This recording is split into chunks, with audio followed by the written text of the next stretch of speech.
Mesdames, Messieurs, il y a 79 ans, jour pour jour, les forces nazies pénètrent dans Paris. Ceci marque le début de 4 années d'occupation marquées par la xénophobie et l'antisémitisme. Pendant ces 4 années, de nombreux Parisiens sont assujettis à la répression et, à partir de 1942, à la déportation. Aucune personne, aucun lieu ne reste inchangé face à l'occupation. L'école d'électricité et de mécanique industrielle, dite École Violet, comme de nombreux milieux étudiants, a été profondément marquée par l'occupation. Elle se situait dans le 15e arrondissement, au 115 avenue Émile Zola. Autrement dit, là où nous nous trouvons en ce moment même. Il y a un an, nous ignorions tout de ces élèves et de cette école. Leur histoire commune était effacée par le temps. Cette guerre qui peut paraître si lointaine, pour certains, a bouleversé la vie de nombreux étudiants de cette école dans laquelle nous étudions. Il y a un an, nous avons entrepris de mettre au grand jour cette période sombre de l'école. Très tôt dans nos recherches, nous avons découvert que l'école Violet existait encore, aujourd'hui, sous le nom de IJSI ou EXI à La Rochelle.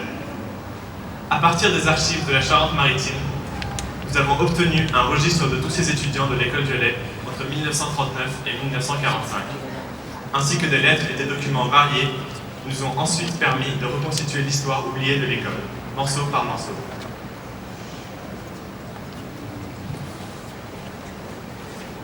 Nous y apprenons que de nombreux élèves restèrent fidèles aux valeurs républicaines. Ceci étant, nous ne pouvons pas négliger la triste réalité. Comme partout en France, il existait des élèves collaborationnistes qui prenaient la politique vichiste et nazie, comme le témoignent certaines lettres de surveillants. Si nous vous disons ceci, c'est afin de ne pas oublier le rôle de la France dans la déportation de dizaines de milliers d'individus. Certains Français ont activement aidé les occupants.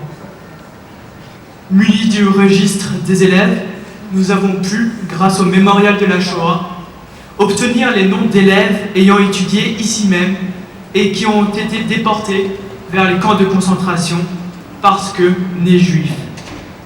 Ces élèves ont ainsi été privés de leur vie. Il est de notre devoir aujourd'hui de ne pas laisser leur nom tomber dans l'oubli. Aujourd'hui, nous leur rendons hommage. De nombreux élèves se sont soulevés contre cette répression menée par l'Allemagne nazie. C'est le cas de certains élèves de l'école Violet. En suivant une démarche similaire, nous avons découvert que 5 élèves de cette école prirent la décision de rejoindre la résistance. 4 de ces 5 élèves n'ont jamais vu le soleil se lever sur Paris libéré. Tous 4 moururent sous les balles allemandes pour combattre le nazisme et défendre leurs idéaux. Ces 5 élèves ont porté la flamme de la liberté à travers la pénombre. Aujourd'hui, nous leur rendons hommage. Nous laissons désormais la parole à M. Rivière, vice-président de l'association d'alumni de l'école Violet et de l'EXI.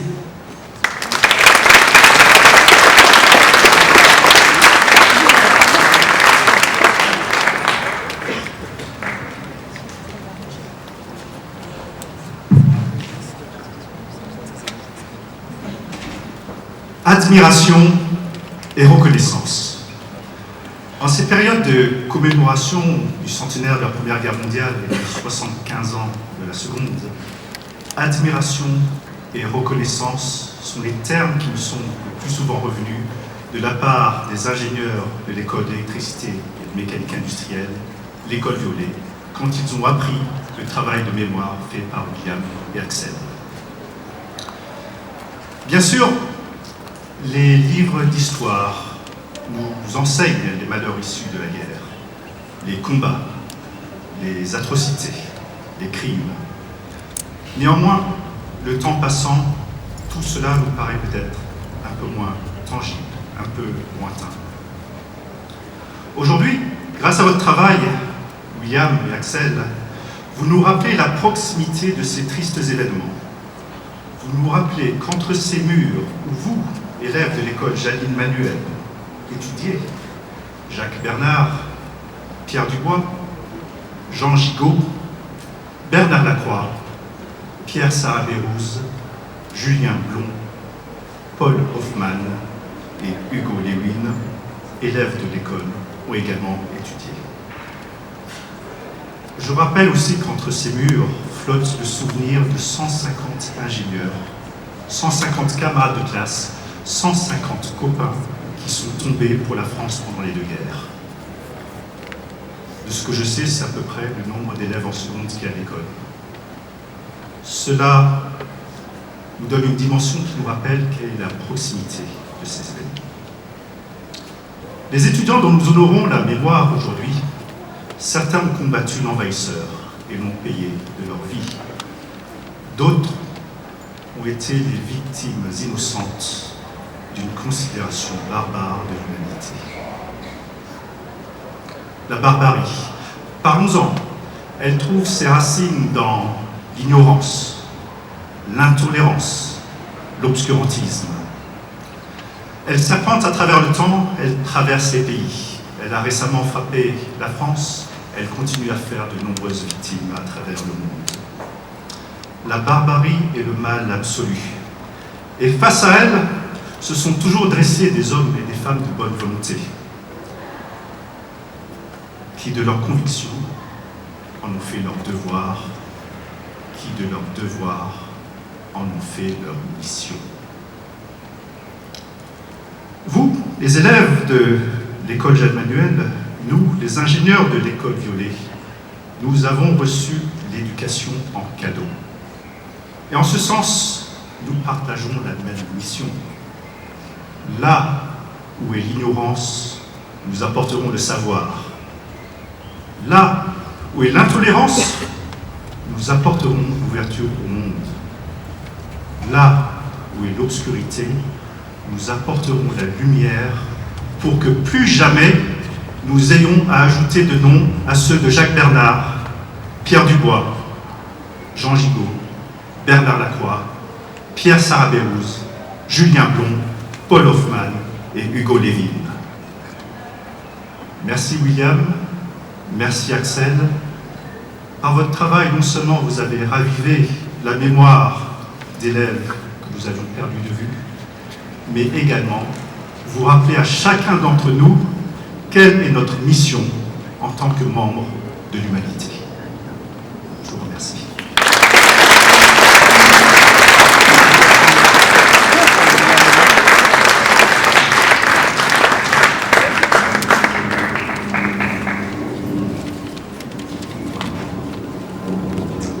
Merci Monsieur Rivière pour ce discours.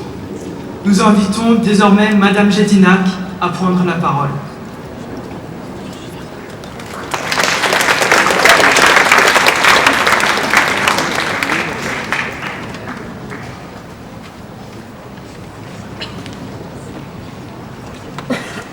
Nous commémorons aujourd'hui la mémoire des élèves de l'école Violet, résistants et déportés pendant la Deuxième Guerre mondiale. Nous, le comité Tlemcen, avons été invités par deux jeunes élèves de ce collège, Axel Delmas et William Boucher, qui ont enregistré plusieurs d'entre nous et ont fait un travail de recherche sur des élèves de cette école, résistants et déportés. Ils ont tenté le concours de la résistance et de la déportation et ont obtenu le 3e prix. Un grand bravo à eux.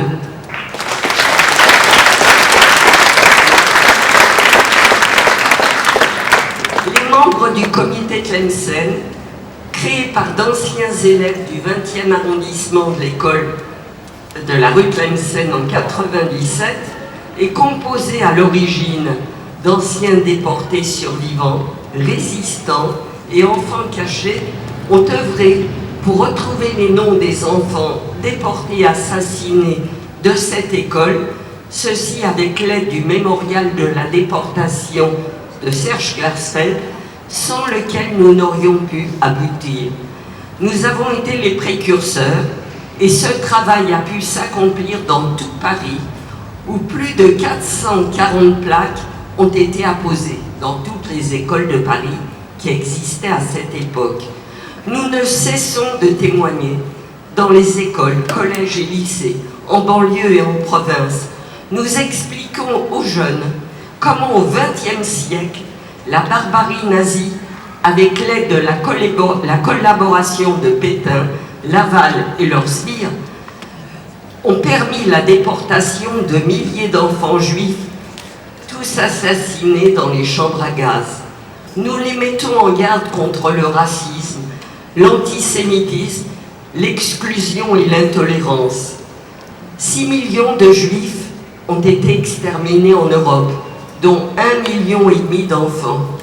En France, 76 000 juifs furent déportés, dont 11 450 enfants. Il y eut environ 3 000 survivants, pour la plupart des adolescents. Et mon amie Esther est là pour le confirmer. Voilà. Lors de la rafle du Veldiv, organisée par le gouvernement de Vichy, la police française, le 16 juillet 1942, a procédé à l'arrestation des familles juives grâce au fichier juif du 4 octobre 1940. J'ai été arrêtée avec ma mère et ma sœur par 2 policiers français. J'avais 8 ans. Mon père avait déjà été envoyé au camp d'extermination d'Auschwitz, bien qu'ayant été soldat pour défendre la France. Dans la rue, sortant des portes cochères, je voyais des familles, surtout des femmes et des enfants, emprunter le même trajet que nous, à pied, dans le 20e arrondissement. Les gens massés aux fenêtres, d'autres sur les trottoirs, nous regardaient partir comme un troupeau. Je dis bien comme un troupeau. Certains faisaient le signe de croix, les larmes aux yeux, d'autres nous montraient du doigt en riant. Et j'ai compris que les Parisiens n'étaient pas d'accord quant à notre sort. Arrivé à la Bellevilloise, un des 4 lieux de rassemblement dans le 20e arrondissement, où on joue du rock maintenant, mais à l'époque ça n'était pas ça. Nous étions debout, serrés les uns contre les autres, le baluchon ou la valise aux pieds. Les petits pleuraient, hurlaient, car réveillés en plein sommeil. On venait nous chercher entre 4h et 6h du matin. Les mamans demandaient « Mais où nous emmenez-vous » Les policiers ne répondaient pas. La chaleur était étouffante, l'angoisse, la peur se lisait sur tous les visages. Ma mère a exigé que nous essayions, ma sœur et moi, de fuir par l'issue de secours, gardée par 2 policiers. Mais je n'ai pas voulu lâcher ma mère, j'ai hurlé. Je ne veux pas te quitter. Alors elle m'a giflé, la seule gifle de ma vie. J'ai réussi à m'enfuir par l'issue de secours avec ma sœur. C'est plus tard que j'ai compris que cette gifle m'a sauvé la vie. On a parqué ensuite les familles avec les enfants pendant 6 jours au Veldiv, pratiquement sans manger et sans boire. Dans votre arrondissement, le Veldiv, oui. Puis on les a envoyés dans le Loiret, dans les camps de Beaune-la-Rolande-et-Pithiviers, où étaient restés auparavant nos pères pendant plus d'1 an, avant d'être déportés à Auschwitz. Les enfants furent séparés de force de leur maman, à coups de jets d'eau, par les gendarmes français, laissés seuls et ramenés par la suite au camp de Drancy pour être déportés à leur tour et assassinés après leurs parents. J'ai perdu mes 2 parents et 15 autres membres de ma famille. Des résistants s'opposèrent au régime de Vichy. Certains furent tués, d'autres envoyés dans des camps de concentration, ont beaucoup péri. Le temps a passé, mais le ventre de la bête immonde est encore fécond, hélas. Notre devise après la guerre était plus jamais ça. Or, qu'avons-nous vu? Des guerres fratricides au Cambodge, au Rwanda, dans l'ex-Yougoslavie, et j'en passe. Actuellement, nous vivons dans un climat de haine. l'islamisme radical qui se manifeste hélas partout, des barbares tuent au hasard des innocents, les nationalismes et les extrémistes se manifestent à nouveau en France, mais aussi partout dans le monde. Notre devise était, après la guerre, se souvenir pour mieux construire, ne rien occulter des heures sombres de notre histoire, c'est lutter contre les forces obscures sans cesse à l'œuvre. Je vous remercie.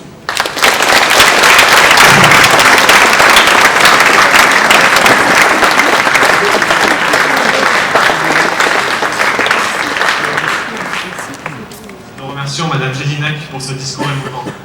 Nous allons désormais vous présenter les élèves auxquels nous rendons aujourd'hui hommage. Pour commencer, nous écouterons Monsieur Clerc.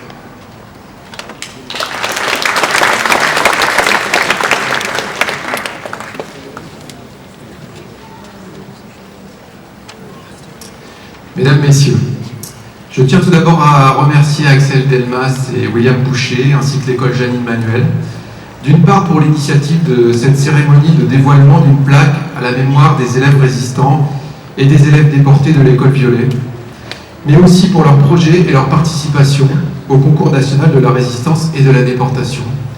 Enfin, pour m'avoir invité à évoquer l'histoire et la mémoire de l'un d'entre eux, Bernard Lacroix, ce que je vais faire à présent. Bernard Lacroix était un étudiant de l'école Violet entre 1940 et 1943. Il était originaire de Bray-sur-Seine, une petite ville de Seine-et-Marne. En février 1943, appelé au service du travail obligatoire en Allemagne, il choisit d'être réfractaire et fuit dans le sud de la France avec le projet de passer la frontière espagnole pour rejoindre les forces françaises libres du général de Gaulle en Afrique du Nord. Mais, parti avec un ami, il est arrêté par une patrouille allemande à quelques centaines de mètres de la frontière, puis torturé à Bagnères-de-Luchon et transféré d'abord à la prison Saint-Michel de Toulouse, puis au camp de Royalieu de Compiègne, ce camp où les Allemands internaient les hommes qu'ils jugeaient dangereux. En réalité, Royalieu était l'antichambre de la déportation vers les camps situés en Allemagne. Le 25 juin 1943, Bernard Lacroix fait partie du premier convoi de Français, 1000 hommes, envoyés à Buchenwald. Mais peu après son arrivée, il est sélectionné pour être transféré au centre de Peenemünde, sur la Baltique, le centre d'essai des fusées V2 allemandes. Mais le site est rapidement bombardé par les Anglais et Hitler décide de déplacer le centre et les prisonniers dans un site souterrain situé en Thuringe, le camp de Dora. Dora, c'était l'enfer sous terre, un camp où l'on ne voyait pas le jour, un camp où les prisonniers étaient réduits à l'état d'esclavage, un camp où l'on mourait en masse par les mauvais traitements ou les exécutions sommaires, un camp où l'on côtoyait au quotidien les cadavres entassés dans les couloirs. Bernard survit dans ces conditions pendant 1 an et demi. Début avril 1945, devant l'arrivée des Américains à l'ouest et des Soviétiques à l'est, les Allemands évacuent les camps et les prisonniers se retrouvent à marcher sur les routes d'Allemagne, sur la surveillance des SS. Ce sont les marches de la mort. Ces marches qui conduiront Bernard Lacroix jusqu'à sa mort à lui, le 12 ou le 13 avril 1945, à Gardelegen ou dans un village voisin, car une incertitude subsiste encore sur ce point précis. Je ne serai pas plus long. Au-delà de ces faits, je crois qu'il faut souligner ce qui nous rassemble aujourd'hui, c'est-à-dire la volonté de perpétuer la mémoire de ces étudiants qui, pendant les heures noires de la France, ont accepté de souffrir ou de donner leur vie par conviction et par adhésion à des valeurs d'humanisme et de liberté. Il est singulier que, 75 ans après, nous considérons toujours comme importants ces engagements individuels, tant ils sont porteurs de sens et tant ils nous obligent. Je vous remercie de votre attention.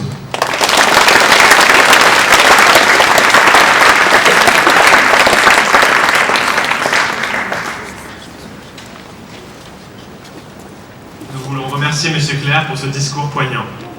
Nous allons désormais vous présenter la vie des 7 autres élèves auxquels nous rendons hommage aujourd'hui.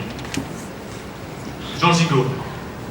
Il arrête ses études à l'école Violet en septembre 1939 afin de s'engager dans l'armée française. 1 an plus tard, il est démobilisé.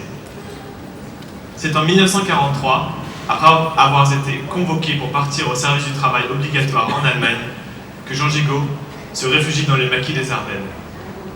Il cache des réfractaires et contribue au service de renseignement.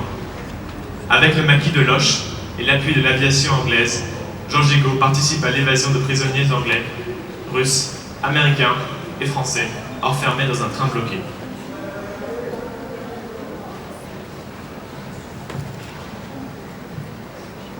Pierre Dubois. Il s'engage dans la résistance dès les débuts de l'occupation, alors qu'il n'est qu'un étudiant. Le 11 novembre 1940, 22e anniversaire de l'armistice, il se rend à la tombe du soldat inconnu aux côtés de plus de 3000 étudiants malgré l'interdiction des occupants. En 1943, il travaille à plein temps pour la résistance avec pour mission de transférer des informations jusqu'en Suisse. Il aura aussi notamment volé des occupants des fichiers administratifs de Français effectuant le service du travail obligatoire. Le 22 mai 1944, après avoir été dénoncé, il est abattu par des soldats allemands. Nous allons désormais vous présenter la vie de deux élèves ayant tous les deux succombé lors d'un même événement. Il s'agit de Pierre Sarabey-Rose et Bernard Jacques. Tous deux, au même titre que 32 autres résistants, se réunirent le 16 août 1944 dans l'espoir de trouver des armes afin de libérer Paris. En réalité, il s'agissait d'un guet-apens lancé par un membre des services de renseignement SS. Ces 34 résistants, étudiants pour la plupart, furent fusillés par des SS dans le bois de Boulogne.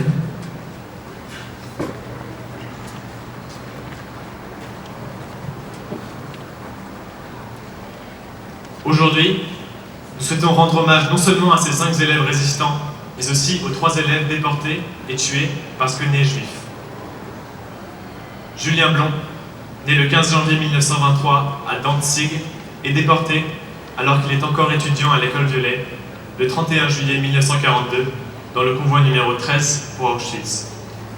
Hugo Levin, né le 5 mai 1925 à Berlin, est déporté alors qu'il est encore étudiant à l'école Violet le 22 juillet 1942 dans le convoi numéro 9 à Auschwitz.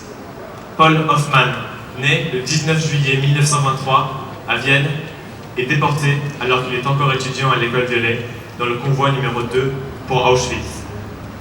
Nous devons nous souvenir de leur vie et du passé afin de bâtir un futur meilleur. C'est le but de cette plaque commémorative. Nous allons désormais procéder au dévoilement de la plaque.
Thès Delpierre, accompagné d'autres élèves de seconde et de première, vont désormais chanter le chant des partisans.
entends-tu le vol noir des corbeaux sur nos plaines? Ami, entends-tu les cris sourds du pays qu'on enchaîne? Poètes, partisans, ouvriers et paysans, c'est l'alarme. Ce soir, l'ennemi connaîtra le prix du sang et des larmes. Montez de la mine, descendez des collines, camarades. Sortez de la paille, les fusils, la mitraille, les grenades. Oh, et les tueurs à la balle au bout, tu quittes. Oh, et saboteurs, attention à ton fardeau dynamite. C'est nous qui brisons les barreaux des prisons pour nos frères. La haine à nos trous, c'est la faim qui nous pousse la misère. Il y a des pays où les jours creux des livres ont des rêves. Ici, nous vois-tu, nous on marche, nous on tue, nous on crève. Ici, chacun sait ce qu'il veut, ce qu'il fait quand il passe. Ami, si tu tombes, un ami sort de l'ombre à ta place. Demain, du sang noir séchera au grand soleil sur les routes. Chantez, compagnons, dans la nuit, la liberté nous écoute. Ami, entends-tu les cris sourds du pays qu'on enchaîne? Ami, entends-tu le vol noir des corbeaux sur nos plaines? Oh, oh,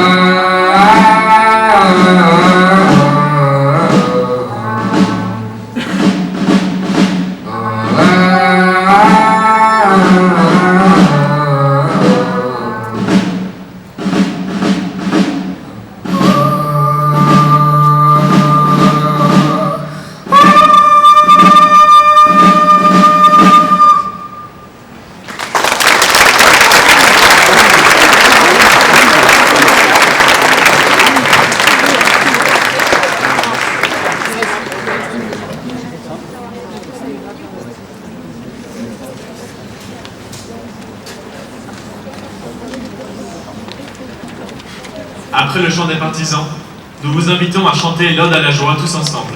Les paroles sont dans le feuillet.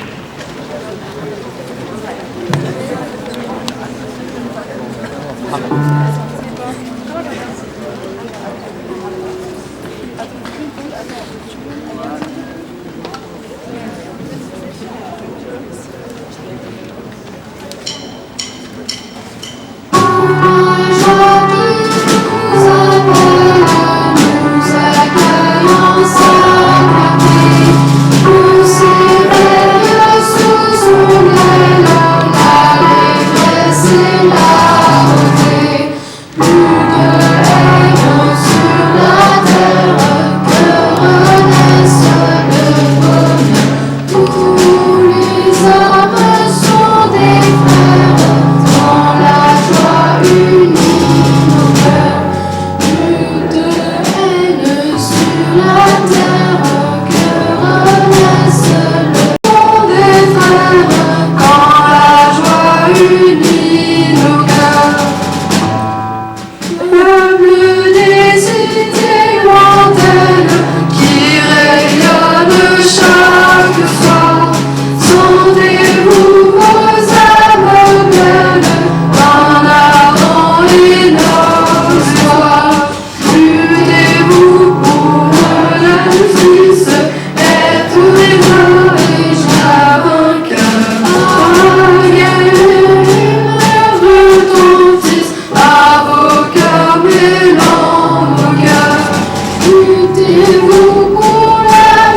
Nous invitons désormais M. Rivière et M.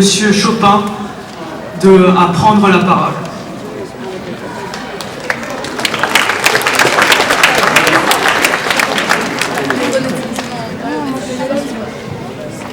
Merci beaucoup. La cérémonie d'aujourd'hui a énormément touché l'ensemble des élèves et des ingénieurs de l'école Violet. Ils ont plus de 9000 diplômés. Et en ce sens, l'association des ingénieurs diplômés de l'école Violet a décidé à l'unanimité de reproduire cette plaque à la nouvelle école à La Rochelle pour rappeler l'affiliation qu'il y a entre nos deux écoles.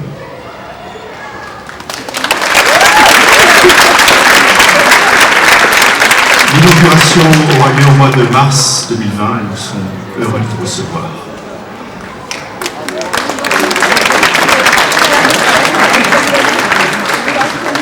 L'administration des ingénieurs de l'école Violet a également décidé d'exprimer leur reconnaissance en remettant à Axel et William un cadeau d'honneur. Donc, Axel et William, je vous prie de vous avancer, de vous mettre face au public.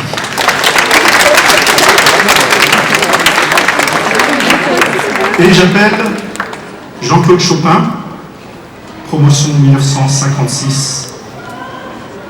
André Guiprez, promotion 1958. Tous deux diplômés ici. Je dis bonjour à Jean-Paul Bluse, aussi diplômé 1974. Trois ingénieurs de l'école Violet qui non seulement ont été diplômés ici, mais sont également les pères fondateurs de la nouvelle école à La Rochelle et dont je suis issu.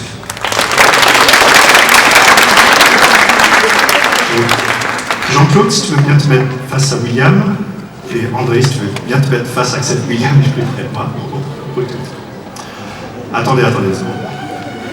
William Boucher, au nom de l'association des ingénieurs de l'école d'électricité et de mécanique industrielle, dite École Violet, et par les pouvoirs qui nous sont conférés, nous vous remettons ce cadeau d'honneur agrémenté de l'abeille d'or pour contribution remarquable.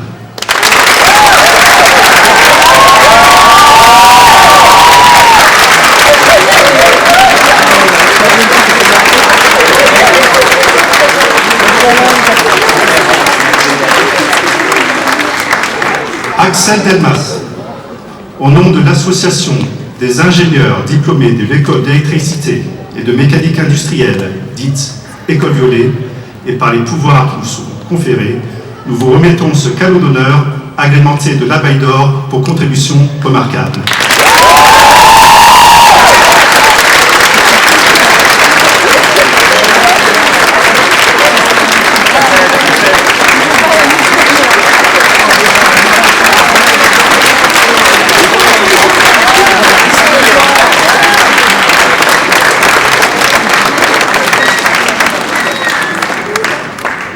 Je voudrais que vous sachiez que l'abeille d'or est remis extrêmement rarement à des élèves de l'école qui ont contribué exceptionnellement à travers leurs activités sociales, sportives, culturelles, au rayonnement de l'école.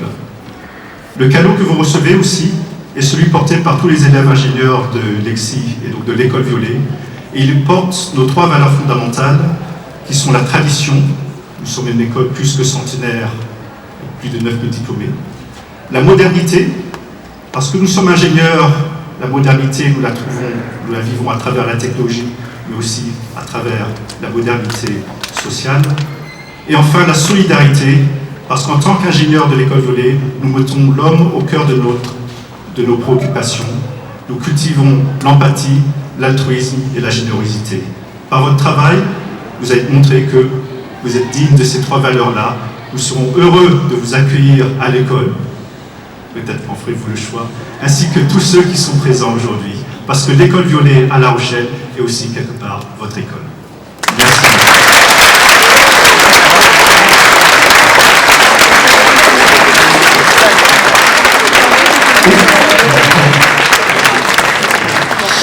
Bien, Jean-Claude. Et maintenant,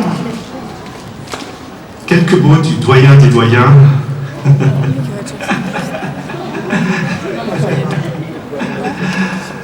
Jean-Claude Chopin, qui quand même, tu étais contemporain des personnes dont nous honorons la mémoire aujourd'hui, même si tu es plus jeune. Bien. Vraiment quelques mots. D'abord parce que les mémoires, avec l'âge, la mémoire s'en va. C'est bien que j'ai rien préparé parce que je me suis dit, je vais tout oublier. Alors, un grand merci, j'ai été très ému par l'annonce de cette cérémonie. Très ému parce que moi aussi j'ai fait une autre guerre, mais je l'ai fait aussi. Hein, et je sais ce que ça peut coûter aux familles et ce que ça peut coûter à ceux qui la font. Un grand, mais très grand merci à pleurer à nos deux amis qu'on vient de décorer, je dirais, hein, parce que pour le travail qu'ils ont fait. C'est un travail immense, un travail de fourbi, un travail merveilleux. J'ai vu dernièrement, on m'a transmis le film qu'ils ont fait, enfin le film, etc., qu'ils ont réalisé plusieurs, ils ont fait un travail extraordinaire. Un grand merci. Sachez qu'on sera toujours là, enfin, toujours, une manière de parler, sera toujours là pour vous aider, vous aimer. Allez, partagez l'amour avec tout le monde.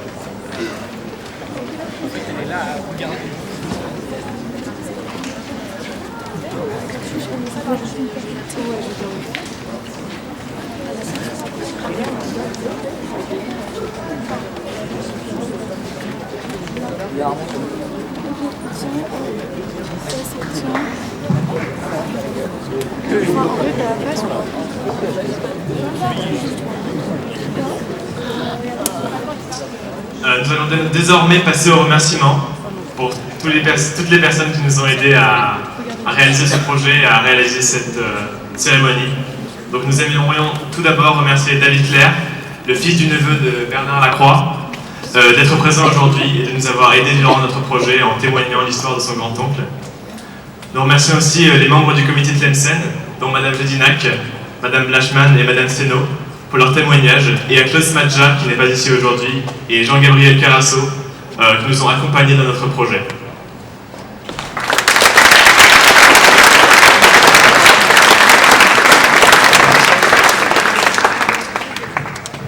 Un grand merci à l'école Violet, aujourd'hui l'EXI, pour leur aide, et notamment à Monsieur Rivière, qui nous a donné de précieuses informations sur cette école. Merci infiniment pour ces décorations. Nous espérons être à la hauteur de ce titre.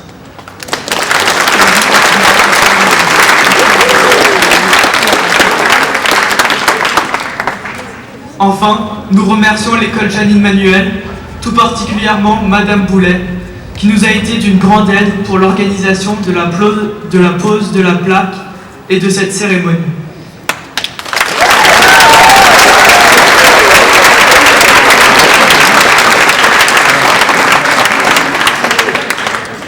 Merci infiniment de votre présence. La cérémonie est désormais terminée. Votre départ s'effectuera en musique.